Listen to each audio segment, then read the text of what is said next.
Hi, my name is Nicole Cavender with Arrow Benefits Consulting, and we're concluding our open enrollment series talking about how we might set ourselves up for success after open enrollment. So to go over the process is we just want to make sure that you are identifying all the websites and registering at those websites. For instance, with your medical carrier, you're going to have access to all of your information that you need, claims that are being paid out, how to find a doctor's there. So making sure you know where to go to register on those sites, accessing those sites and familiarizing yourself with those sites is going to give you the best chance to get ahead of where you want to go when the time comes and you need services. We don't want to wait until we're in an emergency to identify those important care centers that are going to serve us best and for the least amount of cost. You also want to definitely identify whether or not you can access those virtual visits. Oftentimes those will cost you less money, but setting them up is important. We can't be sick and trying to do that at the same time. So taking the minute when you first start your plan and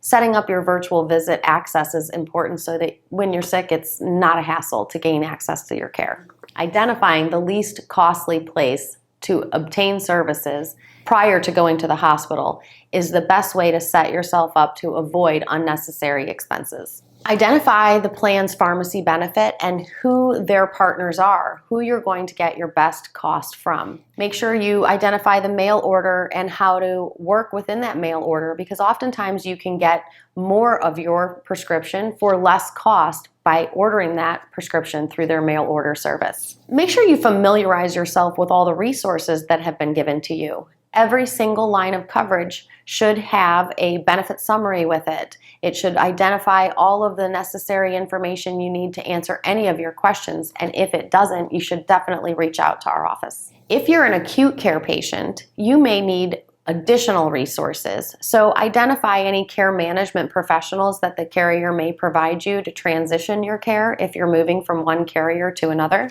And make sure, if you have the opportunity, to get any authorizations or prescriptions filled prior to that renewal of your plan year to avoid any delays in service or care needing to be received.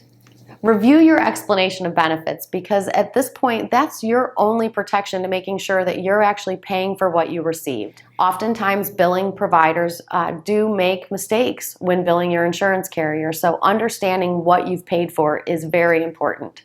So if you found this informational and helpful and would like to work with us, you can obviously find our details in the description below and visit us at www.arrowbenefitsconsulting.com. And certainly make sure you subscribe and hit the little bell so that you get notifications when new content comes out. We look forward to seeing you soon.